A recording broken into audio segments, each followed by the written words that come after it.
Hi everyone, DJ Benji here. Welcome to my YouTube channel. Thanks once again for tuning in. A lot of you want to know how to make jungle drums. It's really easy. We're going to be doing it in FL Studio today.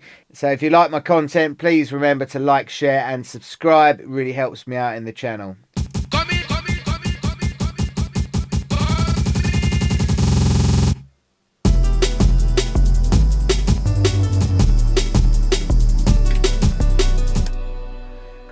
Anyway, so this is what we made the other day, and I know that some people are curious on how I made the drums. It's really simple. If we go to our pattern mode, you can see that I've got 3 channels here. So the reason why I've done this, I've used the Fruity Slicer.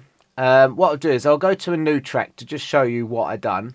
So all you need to do is just find a loop for quickness from your sample browser and just literally drag it into here. And then what you want to do is sometimes you just need to push this button here. So you can see by me pushing that little button there, it's put it on this channel here. Now if we just go into that, that's just going to play the normal loop.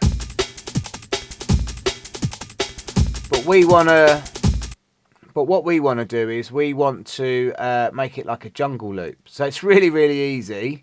So a jungle loop just goes like, I don't want to beatbox it, but sometimes beatboxing it is the best way to do. So it go punch, punch, punch, punch, punch, punch, like that, right? This is what we need to do. So we've got our kick and we've got our little hi-hat. What we're going to do is we're just literally going to move this along to here, and then we are going to copy this along to here, and then that's your loop.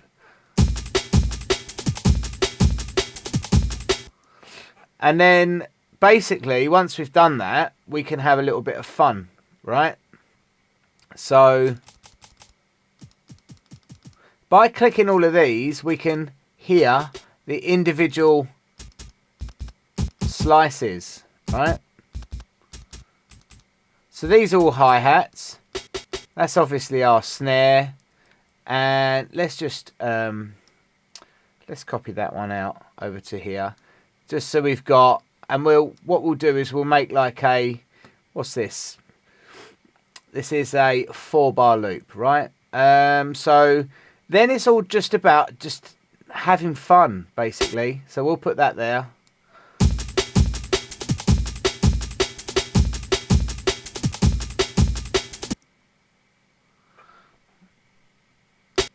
Put a few more of these in, look.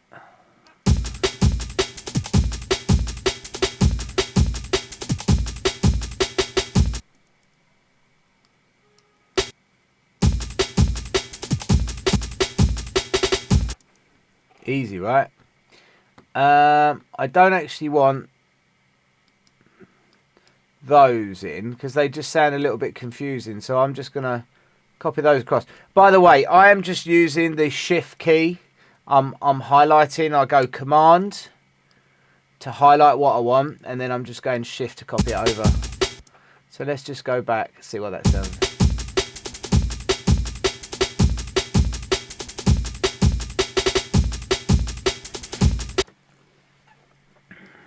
And then look, we're just going to put this across to the next one. Again, just highlighting the lot using command and then going shift over.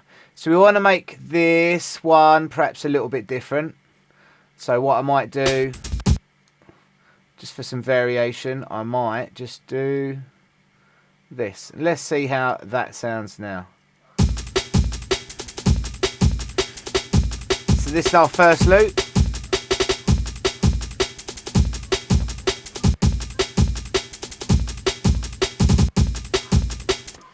And it really is as simple as that. And then you've got like an 8-bar loop. Super duper simple. And then what I done was I go to my pattern mode and I'll copy out, copy,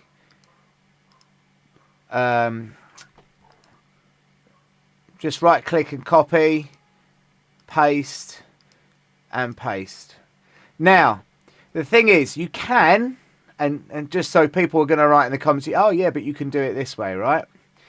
You can actually, each slice, you can make it go to the mixer by going here. But the reason why I do it this way, if I change any of the slices or anything, it seems to mess itself up. So basically what I've got is, this is going to be all of my kicks. So if I just silence that, and then if I go into this channel now,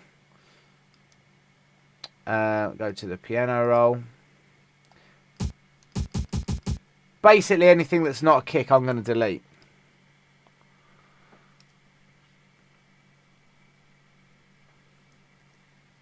Yeah, and then I go to the next channel, I've gone to my snare, and anything that's not a snare I'm going to delete.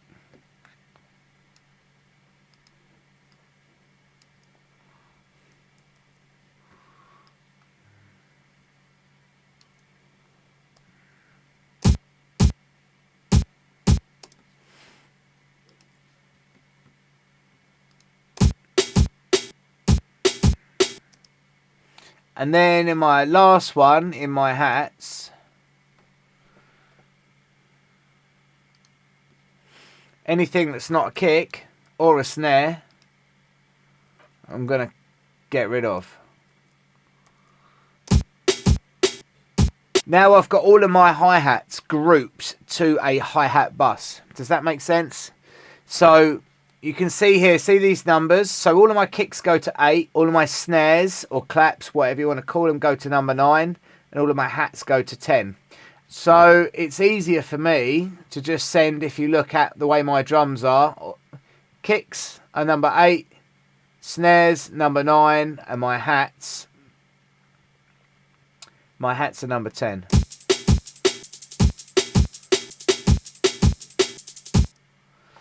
And then basically what we've got on hi-hats, we've got shaper box, every 8th note. You can see it's auto panning. You can use the FL Studio auto panner. And then I've got the panoramic EQ cutting off all the lows. So all the stuff underneath here I don't want. And then my snare, I've got another panoramic EQ. I'm just boosting at 194 and 2.5k. And then on my kick, I've got another panoramic EQ, boosting around 50 Hertz and a little bit about 146. Cutting away some of the muddiness at 132 and a little bit there at 9.5k because there was some of the hi-hat bleeding through. And I cut that away. All right. And that was what was sounding the best to my ears. So that's all going into a drum bus. And then on here I've got my trusty old SSL native compressor with an attack time of 30, release time of 0.3. Threshold is coming down just so the needle is tickling. Got a little no makeup gain. And I've got a ratio of 4:1, right? And I've got the sidechain high-pass filter set at 112.1. And I've got a filter on here. So what the filter does is...